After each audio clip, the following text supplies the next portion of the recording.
বর্তমানে কৃত্রিম বুদ্ধিমত্তা বা এআই মানুষের জীবনে সর্বক্ষেত্রে প্রভাব ফেলেছে।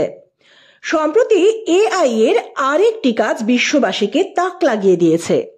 এআই এর সাহায্যে বিজ্ঞানীরা একটি তিমি মাছের সঙ্গে 20 মিনিট ধরে কথা বলেছেন। বিষয়টি খুলেই বলা যাক।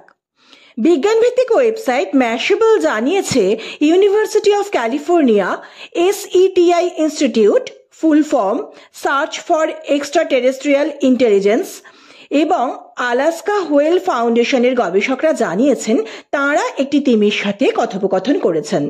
মোট 6 জন বিজ্ঞানীর দল এই গবেষণা করেন। এই দলের প্রধান ছিলেন ডক্টর ব্রেন্ডা ম্যাককোয়ান। গবেষণার জন্য তারা একদল হাম্পব্যাক তিমি খুঁজে বের করে তাদের নিজেদের মধ্যে যোগাযোগের কিছু শব্দ রেকর্ড করেছিলেন। সেই শব্দ তিমির মনোযোগ আকর্ষণের জন্য ব্যবহার করেছিলেন বিজ্ঞানীরা। এই শব্দে সাড়া দিয়ে একটি তিমি বিজ্ঞানীদের নৌকার চারপাশে ঘুরতে থাকে। জলের নিচে একটা মাইক্রোফোন ব্যবহার করে ওই তিমি মাছের শব্দ রেকর্ড করা হয়। সেই শব্দের অর্থ এআই বুঝিয়ে দেয় বিজ্ঞানীদের, আবার মানুষের কথা তিমি মাছকে বুঝিয়ে দেয় এআই।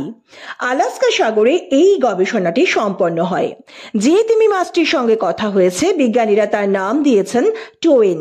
তিমি মাছটি লম্বায় ছিল 60 ফুট, ওজন প্রায় 40 টন। তাই টোয়েনের সঙ্গে আদান প্রদানে কোনো সমস্যা হলে সেটা ঝুঁকির কারণ হয়ে দাঁড়াতে পারত।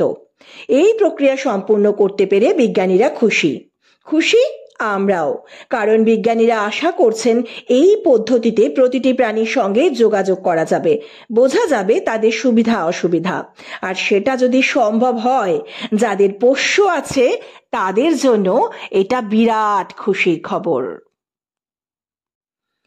এই রকমই ইন্টারেস্টিং তথ্য পেতে সাবস্ক্রাইব করে জুড়ে থাকুন রিয়েল রহস্যের সঙ্গে।